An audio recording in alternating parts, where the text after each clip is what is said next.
This crumbling structure appears to be an ancient house of worship, but it seems long abandoned.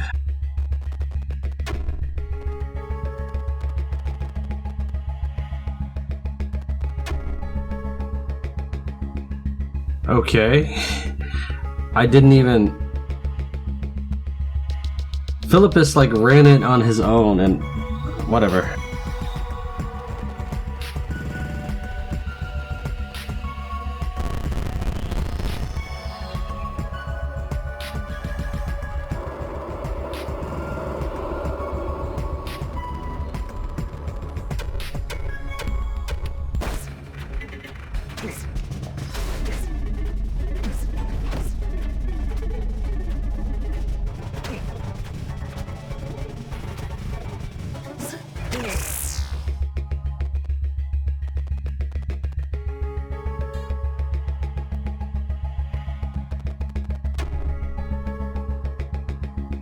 As you step through the doorway into the strange yet familiar room, the door locks behind you and a foreboding shiver runs down your spine. It's best to not return here. The chest is sealed. Is it even a chest at all, or just a stone slab?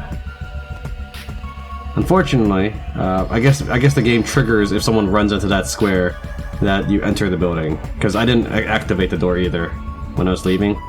I just walked up to the square. So I say unfortunately because I missed an event right there, so I'm going to go ahead and redo this map.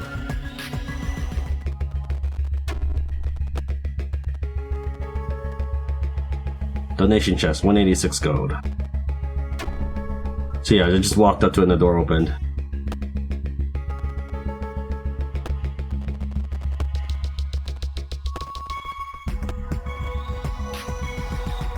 They automatically try to make your party catch up to you, so that they don't get caught behind the fire.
Just walking there, it sucks you out. Etched into the bottom of the empty chest, you can make out the word greed. And this is what I missed.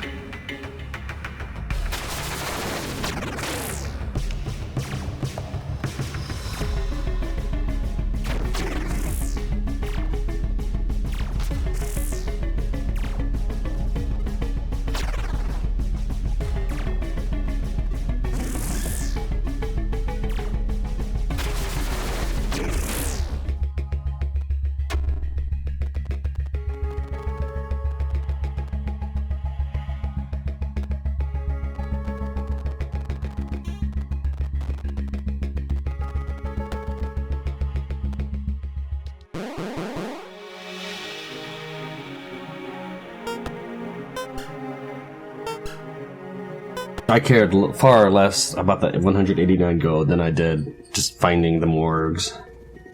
That night, Philippus comes to see you. You good friend. Hold on, there's like massive lawn mowing going on around right now. So give me a minute, I'm gonna wait for it to die down and then I'm gonna do the voices. It's still really loud, it sounds more like construction work. It's far enough away I think I can get away with reading this line. That night, Philippus comes to see you. You good friend, I am bad talking, but some help and I try. I make present for friend. You take and I happy. I love friend. An item has been added to your stronghold inventory.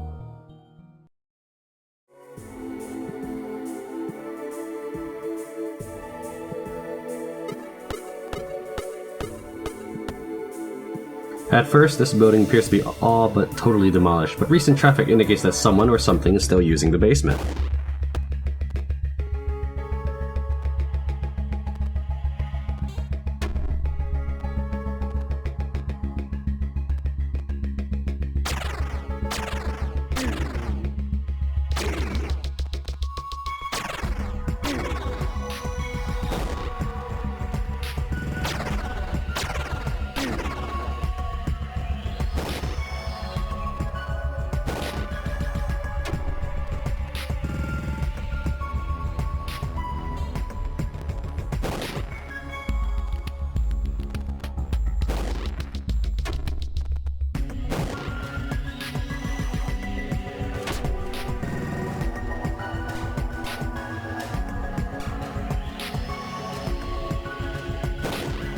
Not really worth the key, but whatever.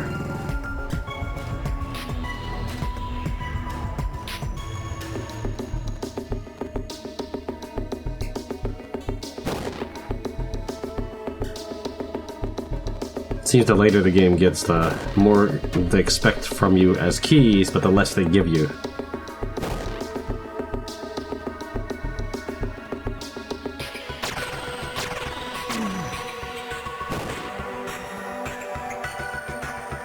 Now, I'm rich enough where I don't even pay attention to what key it is. In fact, the only reason I don't even know what key I just gave up. I have the same number of keys there. I just know they said I had 14 of them, whatever it was.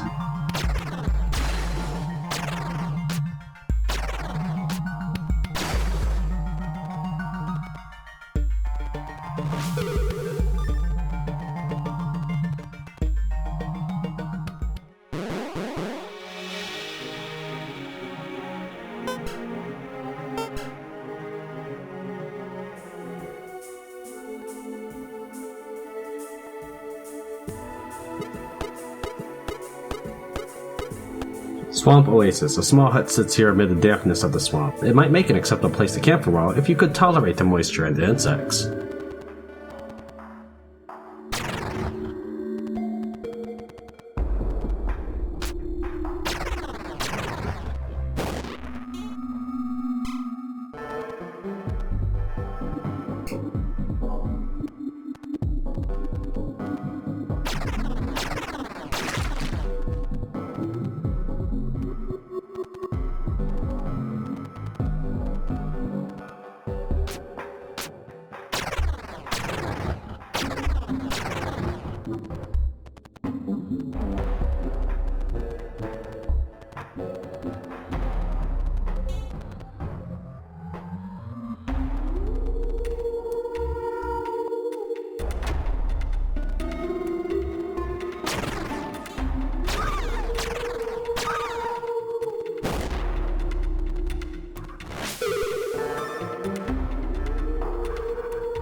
Flooded Township. This old town has nearly been swallowed by swelling tides. There might still be usable salvage, or at the very least, usable shelter.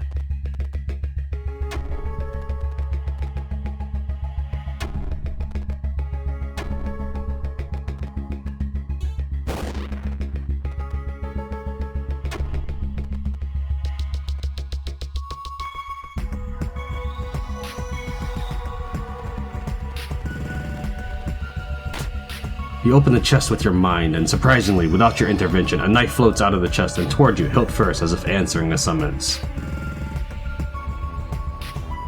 Okay, I guess I got a weapon out of that. Telekine's knife. Interesting. Now, it has the same reach as a bow. If the physical were much more, I may consider it as its weapon, but for now, I'll let Roslin use it because she's got a little knife in her thing. This works pretty well for her since she's mostly dodgy. And if she gets hit, it kind of hurts.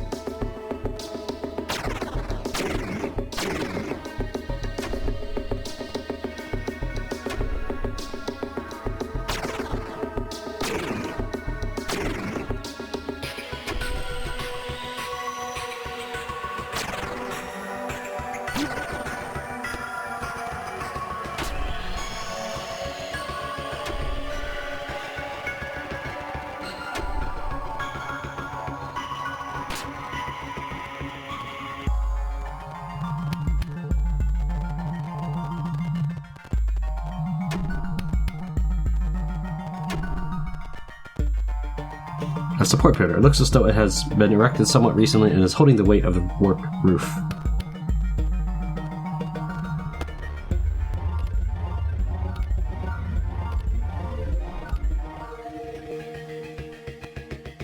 I'm gonna telekinetically push it with my mind. You might be able to knock it out if you can push it hard enough.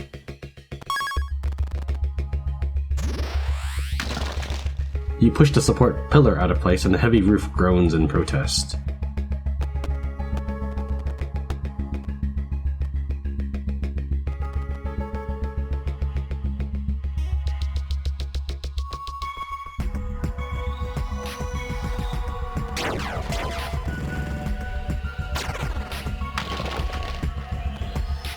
Without the support pillars in place, the weight of the collapsing building starts to shift.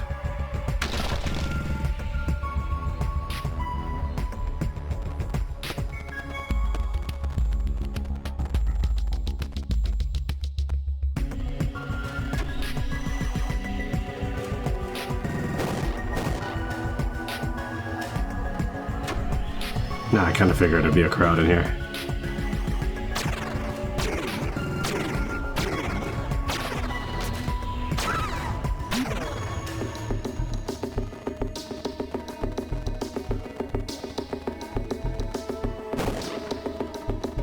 Wow, nice group.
Quagmire Shantytown. Through some miracle, most of this swamp-built shantytown remains above the water.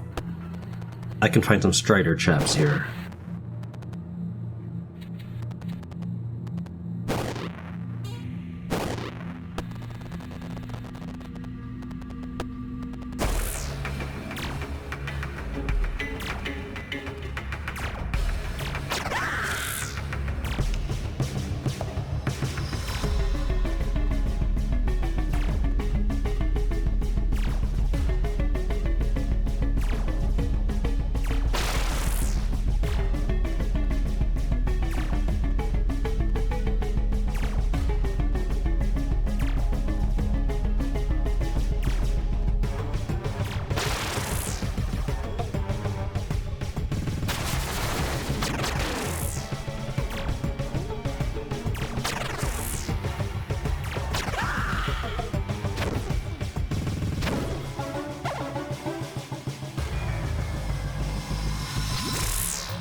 At the bottom of this water-filled barrel is a dark object of some kind. Take it.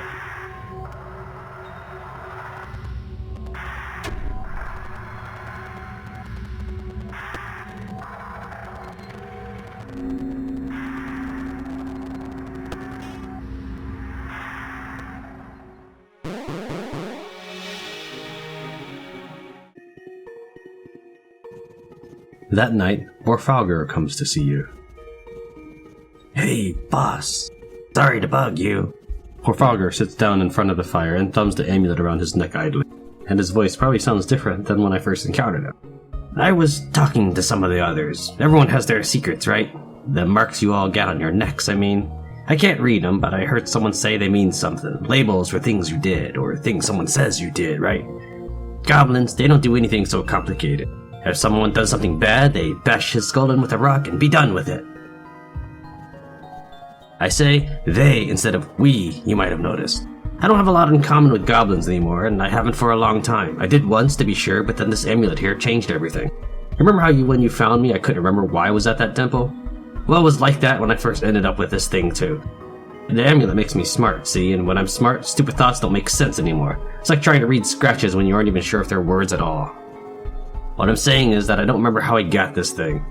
Goblins can work some basic magic, sure, but nothing as complicated as a magic amulet. And even if they could, I ain't a mage and goblins don't share. It's probably more likely that someone gave it to me, or that I found it, or someone stole it.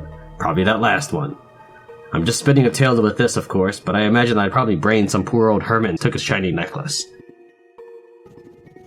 Whatever happened, putting this thing on made it impossible for me to live with goblins anymore. I could barely speak to them, much less relate to them. Since then, there's been no place for me to fit, no place to feel that I belong.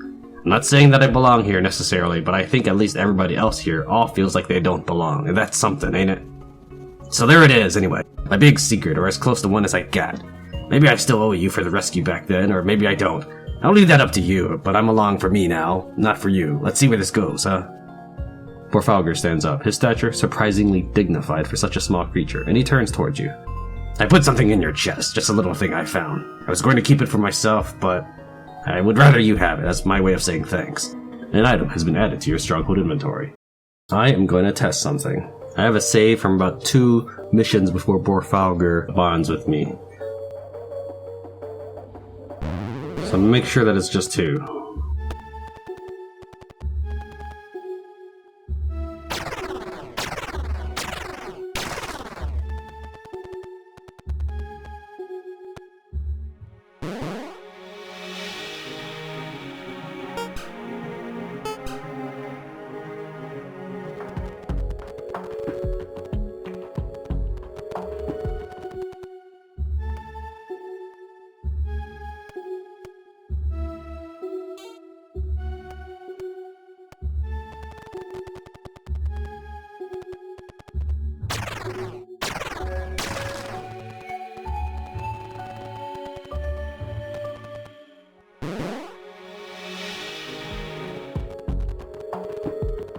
Okay, he's at green right now.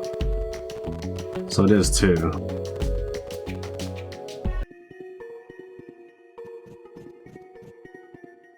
So as you might have guessed by looking at his inventory, I want to try drinking love potions and see how that affects anything, if it affects anything at all.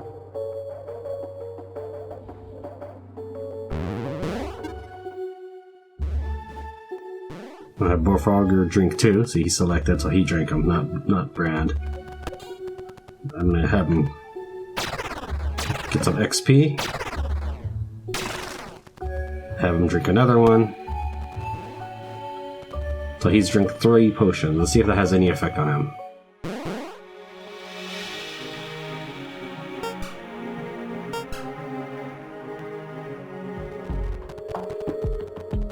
No. Well, let's try talking to him. Nothing.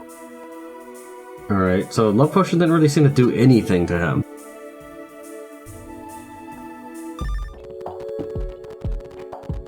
Now that I've spoken with him, let's look at his mood again, see if the mood ring says he's green.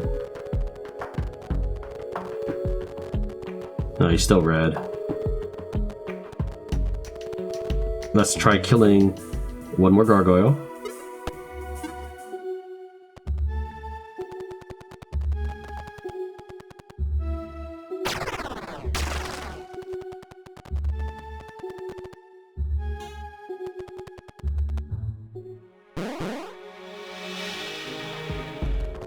If it's green, I'm not going to talk to him, see if he still initiates bonfire dialogue. Yeah, it's green. See how down here it's green? Let's try exiting. Alright. Let's try just looking at him in traveling and see if it's also green still. Yeah, it's still green. So the luck potion did not make things worse or better that I noticed just on that one try alone.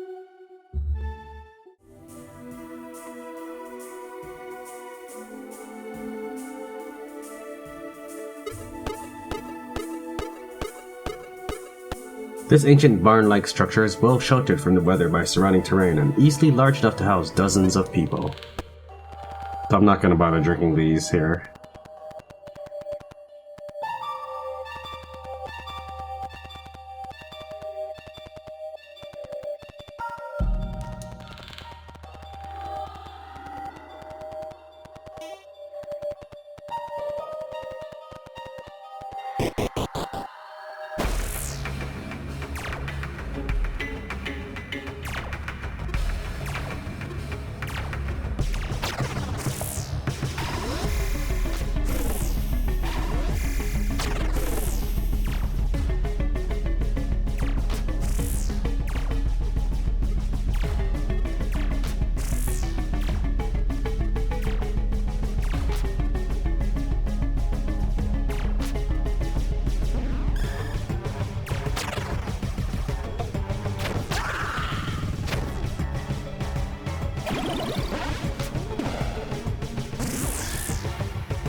Alright, now let's explore the area.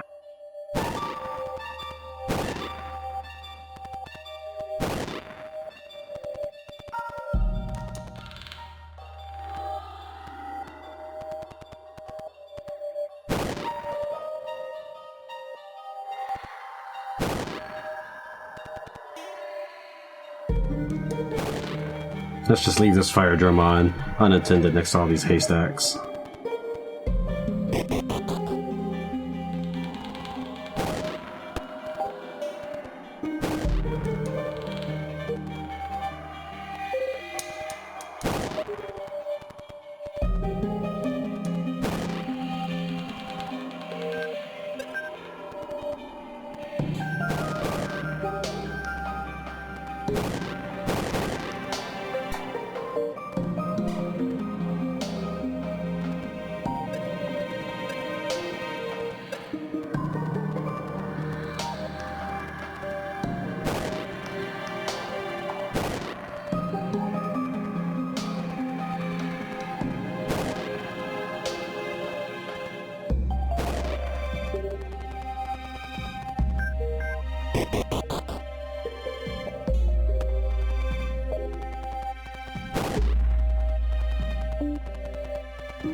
It's unfortunate that even if you did move in, your characters would not utilize the beds. It still would need, like, this room could probably occupy 2 people, maybe 1, instead of 4.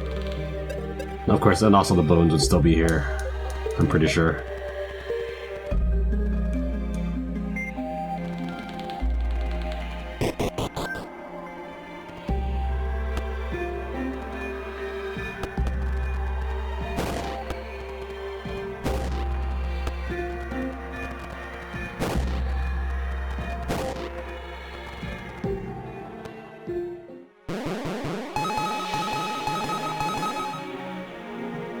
Now, I do have a Steel Exarch build I want to work on, but until I reskill them, I'm not going to really bother trying to get them to those exact specifications.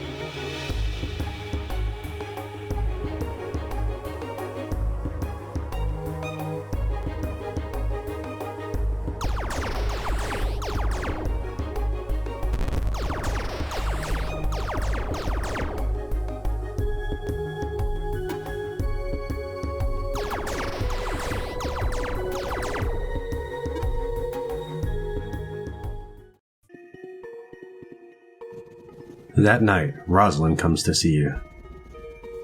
It's nice to be able to take a few minutes and kick your feet out, huh? When I first got here, I thought it'd be a constant struggle to survive. That I'd have a short, miserable life and never be able to relax again. Funny how things don't turn out the way you think they will. I mean, who could have guessed that this island would be such a shit show, right?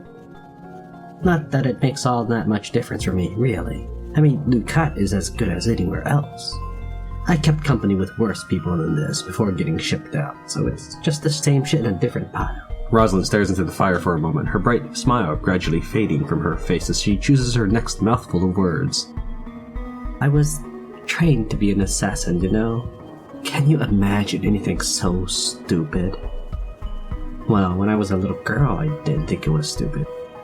I come from a big family and a poor one, so the day I saw the dancers' troupe come to town, and I told my parents that I wanted to be one, I was shocked when they said yes. Of course, my parents must have known that the dancers were something darker, that they would take little girls away and change them. I'm pretty sure they even paid my parents, thinking about it now, but at the time I was just a little girl having her wish come true. And to be sure, they did teach me how to dance. It wasn't until I was 13 that I learned we would sometimes have to kill people. Lots of girls were horrified when they found out, but not me. There was something romantic, I think, about the idea of being beautiful and alluring and also ridding the world of dangerous, evil people. I took to my training eagerly and I was good at it.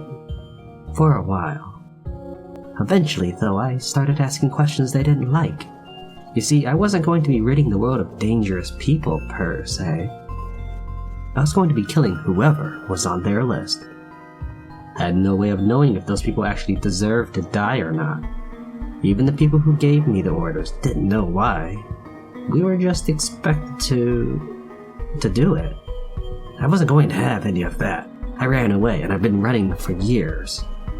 They don't let you leave, you see. So if you stay in one place for too long, they find you. And of course, they eventually did find me. And they pulled some strings to ship me out here, probably to scare the other girls into obedience. I guess even they didn't know what sort of place this really is. Well, screw them. I'm freer as a convict than I ever was as a dancer anyway, so it feels like a trade up. And you, well, we've kicked some asses, but because we had to, or because we wanted to. Not because someone told us to. And that difference is everything to me. Roslin stands up, her cheerful smile creeping back across her face as she turns to go. I guess I'm just trying to say thanks. An item has been added to your stronghold inventory.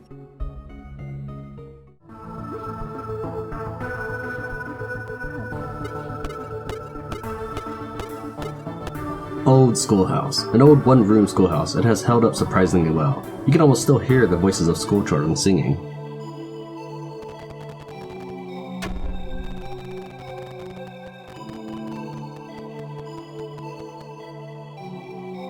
The building is in good shape. It's a shame it's so small. You think it'll be alright for us tonight? I'm okay with it if you guys are. Wisaka? Oh, sorry, I was distracted. This place has a really interesting sound to it, don't you think? I don't really hear anything, but you hear a lot better than I do, so you're probably right. Anyway, we'll camp here for tonight, but let's not build the fire inside. It'll smoke us out before morning for sure.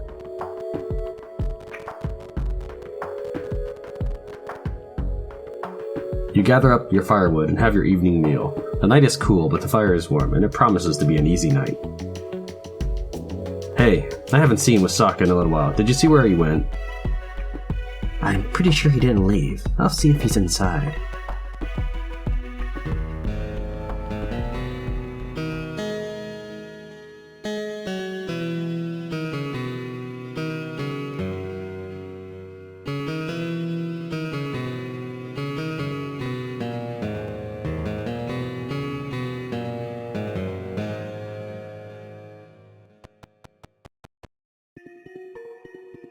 Do you hear it? The timber of this old building is great. That song! I haven't heard that song since I was a little girl. Since before I started training to be a dancer. Do you know what it's called? I heard it once a long time ago. A woman was singing it over the body of a dead man, her husband, I think. I hadn't properly learned the language at the time, so I couldn't understand the words, but her voice cut through me, and I never forgot it. It's called Sovereign Star. It's a song about remembering home even when you're far away, and about being able to find your way back. Seems somehow fitting that I'd hear it again in a place like this. Do you want to go home, Rosaline? Huh. That's such a simple question. I wish the answer could be that simple. Everyone needs a home, don't they? The poor family that sold me to a dance troupe sure isn't it. People who raised me to be a killer aren't it either. Now, here, surrounded by outcasts and monsters. Is this home? Could it be? Can someone like me ever find a place that feels like home? I just have more questions and no satisfying answers at all. Sorry, Wisaka. For what it's worth, I know how you feel. I'm Gevwadin. Do you know what that means? No, I've never heard that word before. What does it mean? It means I'm a werewolf more than once, basically.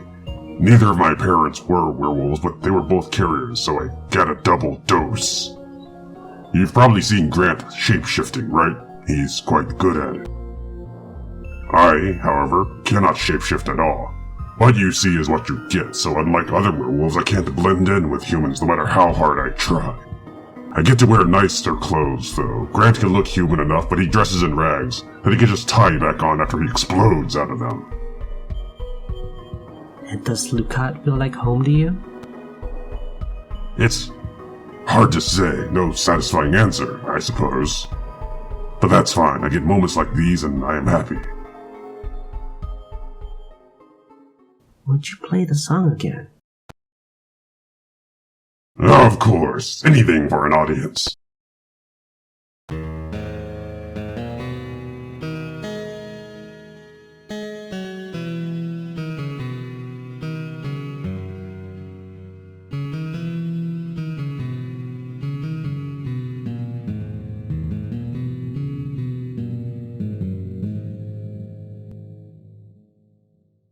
The night is peaceful, and your party rests soundly in the Old Schoolhouse.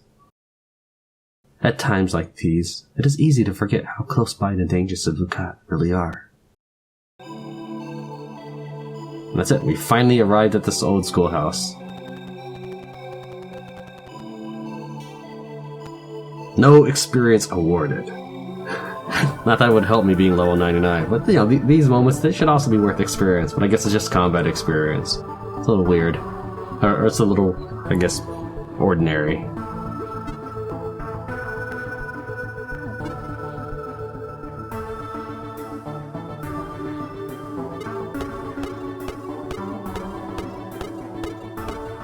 Marsh Passage, a foot path through a soggy marshland. You might be able to camp here short term, but it is not large enough or safe enough for your whole band. As you are trekking through the marsh, you are caught by surprise in a goblin ambush. There are quite a few of them, but they seem unbothered by the muddy terrain, so they were able to surround you in a matter of moments. You guys really don't know who you're messing with. Turn around and leave and nobody has to get hurt. Damn it, Borf. We don't have a lot of choice here. We're going to have to fight them. I know that. Damn it! Why won't they listen? I don't want you to have to die. This is your last chance. Just run! Fuck it all! You brought this on yourselves!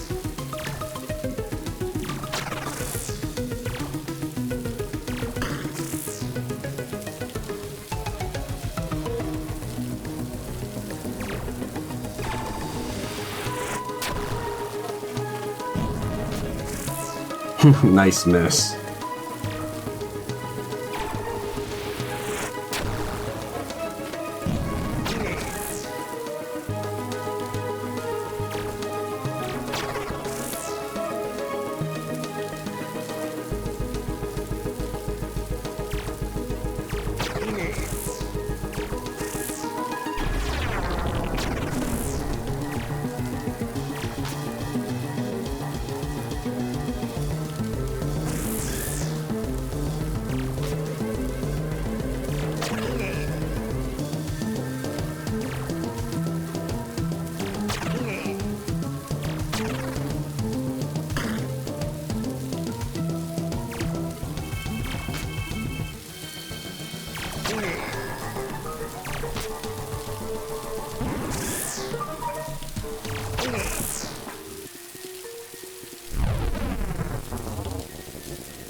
Borfalgor is sadly surveying the blood and mud-covered corpses of the goblin attackers. Why? Why couldn't I make them listen? If they had just walked away, they'd all still be alive. Surely even a dumb animal could figure that out. Morph, it's not your fault. You tried. Just dumb animals. That's really all they are, isn't it? Is that all I am too? You aren't like that, Borf.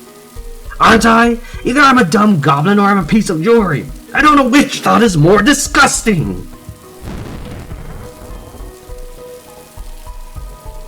Borfalgor is in a very delicate emotional state right now. I mean, these are both actually not bad options. They both have their penalties too. I mean, I'm talking about in a philosophical or communication sense. One of us means that he doesn't have his own personality, but at the same time he belongs. So that's just good and bad. Who cares? It sounds careless. It sounds heartless, but really, it tells him that he shouldn't be limited by the constraints of being jewelry or being goblin. It's positive. He's himself. He's his own individual. However, it kind of depends on the way the game maker meant these two options. I feel like I'm encouraged to say one of us, but I think who cares is more close to what I'm thinking. Not such as who cares, Borfalgor, shut up. No, that's not what I'm thinking. I'm thinking like, hey, doesn't matter. You're you. So let's check out this option. Who cares? Do you think anybody else has that figured out either? Those goblins came up against the wrong targets today, but they didn't wallow in their doubts searching for some perfect identity. They lived their lives the way they wanted, and they ended their lives the same way. You should give them a little more credit. Maybe you spending all your time worrying about who you are and what you should be means the stupid one here is you. Orfogger opens up his mouth to reply, but nothing comes out, and he just stands in the rain staring at the ground. Maybe you're right. Sorry.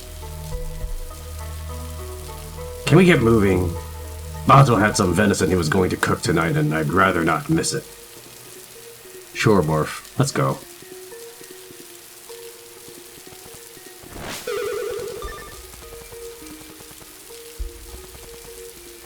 Oops. Almost left without this. Alright. Let's check out what the other dialogue option is, and I'll keep a save with the dialogue option that more closely aligns with what I think Brand should think. That doesn't sound confusing at all.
Borf.